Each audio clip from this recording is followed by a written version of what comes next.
സ്ഥലത്തിന് ഭൂതത്താൻ കെട്ടെന്ന് പറയുന്ന പേര് വന്നത്. അപ്പോൾ ആ ഭൂതം കെട്ടിയ ആ കെട്ട് കാണാനുള്ള യാത്രയിലാണ് നമ്മൾ. അപ്പോൾ ഈ ചെറിയൊരു 700 മീറ്റർ അടുപ്പിച്ചുള്ളൊരു ട്രക്കിംഗ് ഉണ്ട്. അപ്പോൾ ആ ട്രക്കിങ് കഴിഞ്ഞ് നേരെ നമുക്ക് ഭൂതത്താൻ കെട്ടിലേക്ക് പോവാം. ഒത്തിരി നേച്ചർ എന്ന് പറയുന്ന ഇതിനെ ഇഷ്ടപ്പെടുന്ന ആൾക്കാർക്ക് ഒത്തിരി ഫോട്ടോസൊക്കെ എടുക്കാനും അതേപോലെ കാടൊക്കെ ആസ്വദിക്കാനും കുളിർമ ആസ്വദിച്ച് സഞ്ചരിക്കാനൊക്കെ പറ്റിയ ഒരു സ്പോട്ട് തന്നെയാണ് കേട്ടോ ഇത്. വനം ഒരു സൗന്ദര്യം തന്നെയാണ് കേട്ടോ. ഇവിടത്തേക്കുള്ള എൻട്രി ചാർജ് വരുന്നത് എത്ര രൂപയാണ്? 50 രൂപയാണ് ഒരാൾക്ക് ചാർജ് വരുന്നത്. അപ്പോൾ 50 100 രൂപ. നമ്മൾ 100 രൂപ കൊടുത്താണ് കേട്ടോ ഇതിനകത്ത് കയറിയത്. ക്യാമറ എടുക്കണമെങ്കിൽ എക്സ്ട്രാ 100 രൂപ ചാർജ് വരും. അപ്പോൾ അതുകൊണ്ട് നമ്മൾ ക്യാമറയുടെ ടിക്കറ്റ് എടുത്തില്ല. നമ്മൾ അവിടുത്തെ അണക്കെട്ടിൽ നമ്മൾ ക്യാമറയുടെ ടിക്കറ്റ് എടുത്തായിരുന്നു. ഇവിടെ വന്നപ്പോഴത്തേക്കും നമ്മൾ ക്യാമറയുടെ ടിക്കറ്റ് എടുത്തില്ല. അപ്പം ജസ്റ്റ് നമ്മൾ ആ ഭൂതം കെട്ട് കാണാനുള്ള യാത്രയാണ്. ഭൂതം കെട്ടിയ കെട്ട് കാണണ്ടേ? എവിടെ? ഭൂതം കെട്ടിയ കെട്ട് കാണണ്ടേ?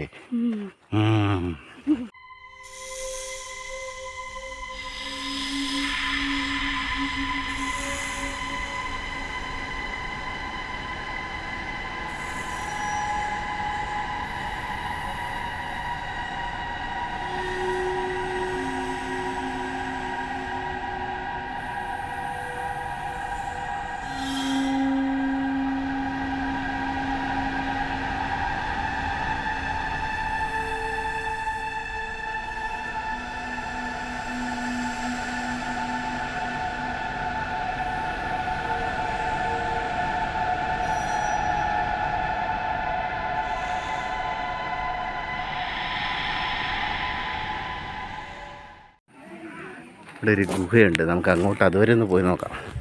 എന്താ സംഭവം എന്നറിയാലോ? എന്താണെന്നറിയണമല്ലോ. ഈ ഒരു ഗുഹയുണ്ട് കേട്ടോ. അതെങ്ങോട്ടെങ്കിലും പോകുന്നുണ്ടോയെന്ന് ചോദിച്ചു കഴിഞ്ഞാൽ അറിഞ്ഞൂടാ. അതുവരെ നമുക്ക് കാണാൻ പറ്റുന്നുള്ളൂ. കയറി വാ. അവിടെ നിന്ന് അങ്ങോട്ടൊരു വളവുണ്ട്. അതിനകത്തോട്ട് പോയിട്ട് എങ്ങോട്ടേക്ക് പോകുന്നുണ്ടെന്ന് അറിഞ്ഞൂടാ.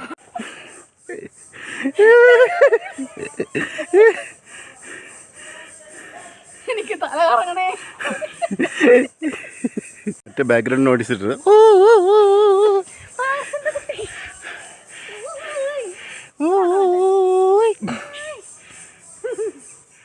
അപ്പുറത്തെ മരത്തിന്റെ മണ്ടയിൽ പോയി ഇറങ്ങടേ. എന്തമാതിരി ഊഞ്ചാല.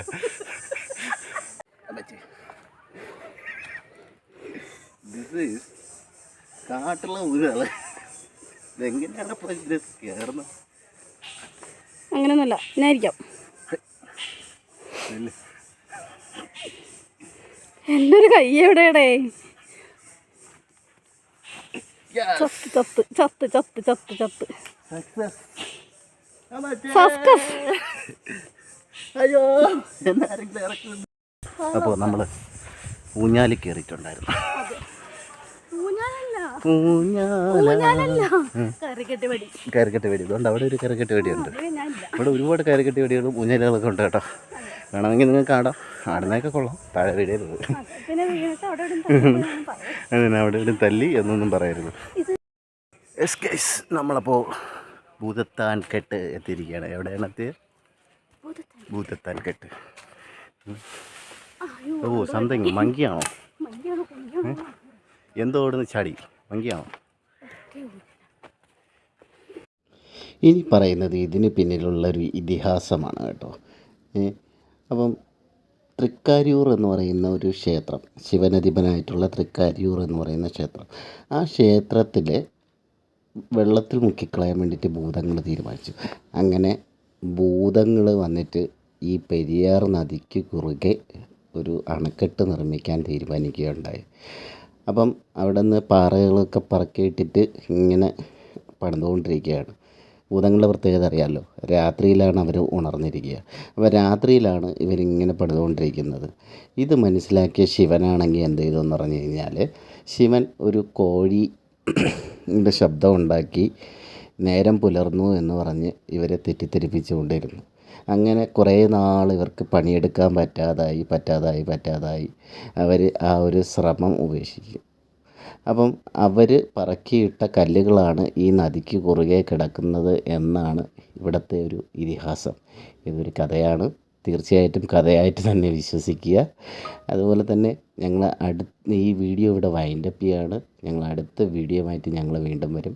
അപ്പോൾ വീഡിയോ ഇഷ്ടപ്പെട്ട് കഴിഞ്ഞാൽ ഒന്ന് ലൈക്ക് ചെയ്യുക, വീഡിയോ ഇഷ്ടപ്പെട്ടില്ലെങ്കിൽ ഡിസ്ലൈക്ക് ചെയ്യുക. നിങ്ങളുടെ അഭിപ്രായങ്ങളും നിർദ്ദേശങ്ങളും ഞങ്ങളെ കമൻറ്റായിട്ട് അറിയിക്കുക. അതുപോലെ ചാനൽ ആദ്യമായിട്ടാണ് കാണുന്നതെങ്കിൽ ഒന്ന് സബ്സ്ക്രൈബ് ചെയ്ത് ഞങ്ങളെ സപ്പോർട്ട് ചെയ്യാൻ മറക്കല്ലേ.